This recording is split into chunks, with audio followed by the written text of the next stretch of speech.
Avril. Le 1er avril, les lutins font tout plein de blagues au Père Noël. Il est couvert de poissons d'avril de la tête aux pieds pendant toute la journée. Heureusement, il n'est pas susceptible et il apprécie moyennement les plaisanteries. Mais, le jour de Pâques, le Père Noël cherche partout les œufs en chocolat que son ami le lapin a cachés avec soin. Mais s'il a beau inspecter chaque recoin jusqu'à la fin du mois de mai, il ne trouve jamais rien, et pour cause. Les lutins, plus rapides que lui, sont passés avant lui et ramassé tout sur son passage. Pauvre Père Noël. Plus de fin chocolat. Juin. Le Père Noël profite de l'arrivée du beau temps en juin pour se perfectionner au pilotage. Au programme, boucles, tonneaux et looping dans les nuages. Certains adultes croient voir un ovni dans le ciel, mais il s'agit bien du Père Noël. Juillet. En juillet, ce sont enfin les grandes vacances. Le Père Noël adorerait retourner au centre aéré, mais on lui dit chaque année qu'il est trop âgé. Il a donc installé dans le fond de son jardin un trampoline, une balançoire et un toboggan. Et bien caché derrière une haie, il s'amuse à l'abri des regards indiscrets. Août.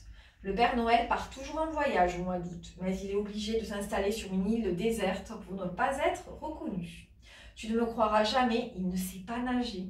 Il porte des brassards et une bouée. Si, c'est vrai.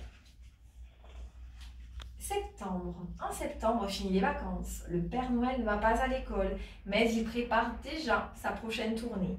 Il choisit les meilleures reines en leur faisant faire des courses dans les nuages, des sauts d'obstacles et des zigzags entre les cheminées. La sélection est difficile, mais quel prestige de faire partie de l'attelage du Père Noël. Octobre. Tout le mois d'octobre, le Père Noël analyse les plans des cheminées du monde entier. Il élimine les cheminées trop étroites pour ne pas rester coincé et celles où l'on fait des faux pour ne pas avoir les fesses brûlées. Novembre. En novembre, le Père Noël reste bien au chaud, près de la cheminée, pour lire les courriers des enfants du monde entier. Le plus difficile, c'est de trouver le jouet le plus adapté pour les petits étourdis qui ont oublié de poster leurs lettres. Quel casse-tête!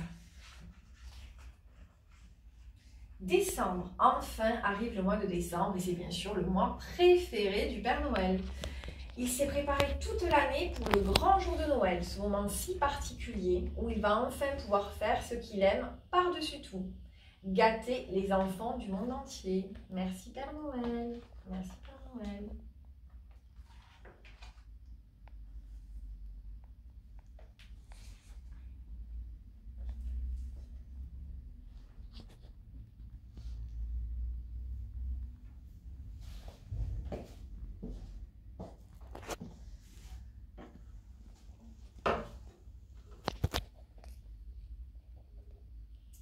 Maintenant, c'est l'histoire de l'ours et de la lune.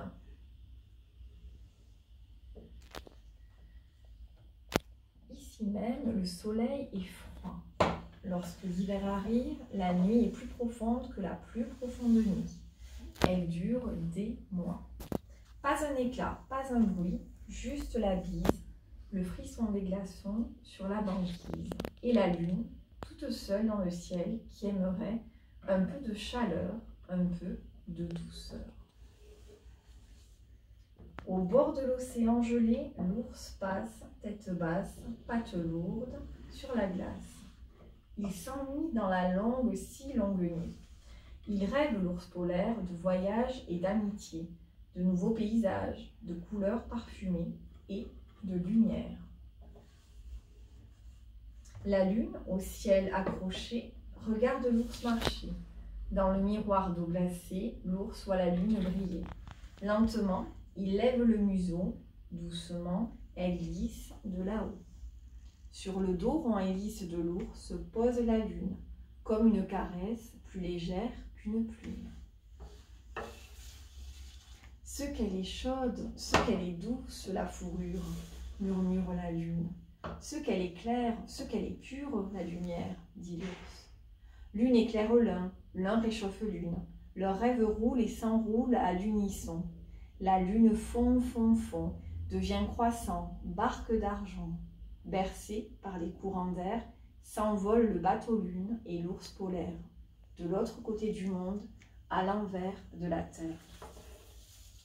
Longtemps, il voyage dans le ciel, survole les mers, les océans. Dans son croissant de lune, l'ours émerveille. Le monde est si rond, si grand. Sur la bosse des baleines, les mouettes glissent en riant. Les dauphins bondissent sous les ailes des goélands. L'ours et la lune vont voguant, volant, et la brise salée sème des graines de liberté. Plus d'étoiles sur la forêt tropicale. Poussés par le vent, l'ours et la lune touchent la cime d'un géant. Sur sa branche, enveloppée de brume, la panthère noire leur sourit. Dans son pelage de soie brune, l'or de ses yeux luit. Toute la nuit, ils se racontent leur pays, la chaleur de l'Asie, l'hiver polaire, la saison des pluies, le silence du Grand Nord et les chants de la forêt sonore. Petit à petit, des graines d'amitié s'envolent dans la nuit. File jusqu'au désert, barque de lumière. Là, dans le grand Sahara blond, entre les vagues de dunes, le dromadaire avance à l'horizon, fier sous la lune. L'eau coule dans l'oasis, il boit à la source. « Viens respirer mes délices », dit-il à l'ours. Je transporte des étoiles d'anis, des fleurs de safran, de la cannelle, de la citronnelle et des tiges d'encens. Petites graines de saveur, perles parfumées, déposent leurs couleurs sur l'ours émerveillé. Il pleut, à petits pois, puis à gros grains de pluie. L'orage éclate, les pis s'ébattent. Il y a dans l'air comme une chanson.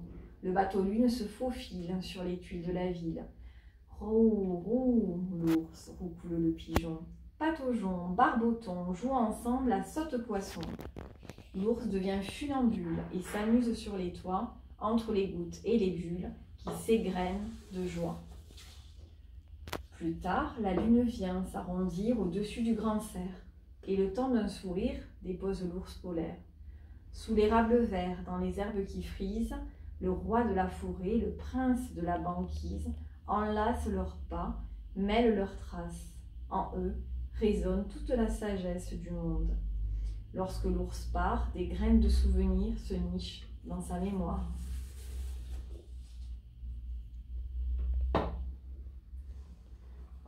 Quand le bateau lune s'approche des glaces, l'ours blanc retrouve sa place au bord de l'océan gelé, et la lune, comme une image, s'en retourne briller. Si sage, tout est calme, pas un bruit, rien ne bouge, rien ne frémit. L'ours, immense, au regard tranquille, sourit à sa lune qui ondule. Les graines de leur voyage s'éparpillent dans la nuit. Dans l'aube pure et glaciale, elles fleurissent en aurore boréale.